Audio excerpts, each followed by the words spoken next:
Bismillahirrahmanirrahim. Assalamualaikum warahmatullahi wabarakatuh. Ketika kita sholat, kita diperintahkan untuk menghadap Ka'bah. Bahkan tak hanya sholat, kegiatan apapun yang baik kita dianjurkan untuk menghadap kiblat. Sebagaimana firman Allah Subhanahu wa Ta'ala, "Sungguh kami sering melihat mukamu menghadap ke langit, maka sungguh kami akan memalingkan kamu ke kiblat yang kamu sukai. Palingkanlah mukamu ke arah Masjidil Haram, dan di mana saja kamu berada, palingkanlah mukamu ke arahnya.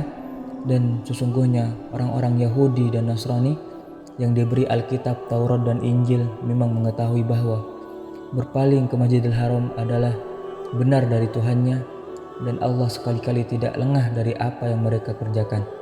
Quran Surat Al-Baqarah ayat 144. Ada sumber sejarah yang secara ilmiah mengatakan bahwa Ka'bah sudah ada sejak zaman Nabi Adam.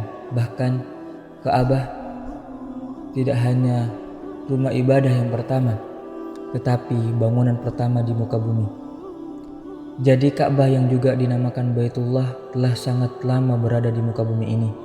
Karena saking lamanya tidak ada seorang pun yang dapat mengetahui umurnya.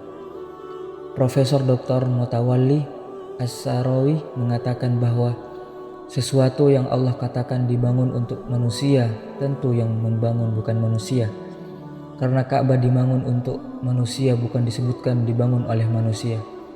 Dijelaskan pada surat Ali Imran ayat 96, yang membangun untuk manusia tentunya bukan manusia. Karenanya Ka'bah dibangun sebelum Nabi Adam alaihissalam. Sebagian muslim mengetahui bahwa bangunan Ka'bah dibangun di masa Nabi Ibrahim dan Nabi Ismail alaihissalam. Namun ternyata sejarah pembangunan Ka'bah dapat dirunut jauh ke belakang hingga ke Nabi Adam alaihissalam, yang merupakan manusia pertama di muka bumi. Diketahui dalam riwayat yang didokumentasikan Al-Quran, disebutkan Ka'bah ditinggikan oleh Nabi Ibrahim dan anaknya Ismail alaihissalam, dan anggapan bahwa yang membangun Ka'bah pertama kali adalah Nabi Adam ini merupakan anggapan yang keliru. Allah berfirman, "Dan ingatlah ketika Ibrahim meninggikan dasar-dasar Baitullah bersama Ismail, seraya berdoa, 'Ya Tuhan kami, terimalah amalan kami. Sesungguhnya Engkaulah yang Maha mendengar lagi Maha mengetahui.'" Quran Surat Al-Baqarah ayat 127. Jadi Nabi Ibrahim alaihissalam di sini hanya meninggikan, bukan yang membangun pertama kali. Dalam buku Haji dan Umroh, Profesor Quraish Shihab menjelaskan bahwa memberikan kesan bahwa Ka'bah telah ada sebelum Nabi Ibrahim alaihissalam. Hanya saja beliau bersama putranya Ismail alaihissalam yang meninggikan pondasi, karena boleh jadi ketika itu Ka'bah telah runtuh atau bahkan rata dengan bumi. Beberapa sejarawan masa lampau, seperti yang juga dituliskan oleh Ali Husni Al-Karbutli dalam buku Sejarah Ka'bah, ada yang mengatakan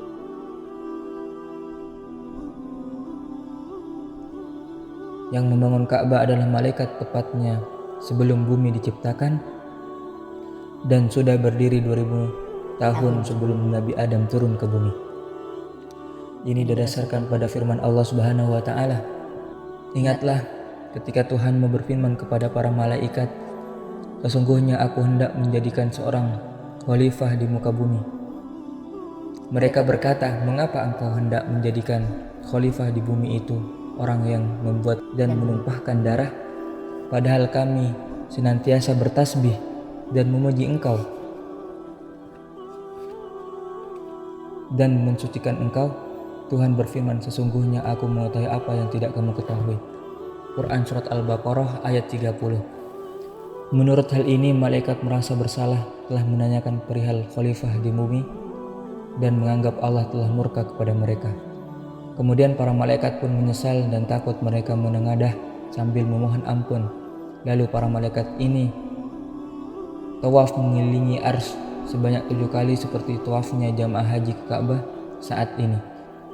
Melihat hal itu, maka Allah menurunkan rahmatnya dan membuat sebuah rumah di bawah ars itu, yaitu Baitul Maqmur. Kemudian Allah berfirman kepada malaikat, "Tawaflah kamu mengelilingi rumah ini dan tinggalkanlah ars. Akhirnya para malaikat itu pun tawaf di Baitul Ma'mur. Selanjutnya Allah Subhanahu wa taala memerintahkan para malaikat yang ada di bumi untuk membangun sebuah bangunan yang serupa dengan Baitul Ma'mur. Kemudian Allah perintahkan para malaikat untuk tawaf mengelilingi bangunan tersebut. Setelah bangunan itu jadi, Allah memerintahkan Nabi Adam dan Hawa untuk melakukan tawaf, dan dia berfirman, "Engkau adalah manusia yang pertama dan ini adalah bangunan yang pertama." Lalu seiring bergantinya waktu, pada masa banjir di zaman Nabi Nuh alaihissalam, Ka'bah ini runtuh hingga tersisa pondasinya, dan sampaikanlah pada Nabi Ibrahim alaihissalam yang kemudian meninggikan pondasi Ka'bah. Menurut Ibnu Qutaibah dalam kitabnya Al-Ma'arif menyebutkan bahwa yang pertama yang membangun Ka'bah adalah Syed bin Adam. Dia menuturkan Syed adalah putra Adam yang paling mulia, paling utama dan paling dicintai oleh Nabi Adam alaihissalam. Dia penerus dan pengganti bapaknya, bapak para manusia, karena dari nasabnya lah seluruh manusia berasal. Dia membangun Ka'bah dari tanah dan batu tepat di lokasi Nabi Adam alaihissalam setelah diturunkan dari surga. Awalnya kota Mekah hanyalah sebuah hamparan kosong sejauh mata memandang. Pasir bergumul di tengah tarik menyengat, dan karena ada air Zam-Zam lah yang pertama kali mengubah wilayah Gersang itu menjadi sebuah komunitas kecil, tempat dimulainya peradaban baru di dunia Islam. Kemudian Nabi Ibrahim alaihissalam menyeru untuk melaksanakan haji dan umrah dan berseluruh kepada manusia untuk mengerjakan haji. Niscaya mereka akan datang kepadamu dengan berjalan kaki dan mengendarai unta yang kurus yang datang dari segenap penjuru yang jauh. Quran Surat Al-Hajj ayat 27. Wallahu a'lam bishawab. Assalamualaikum warahmatullahi wabarakatuh.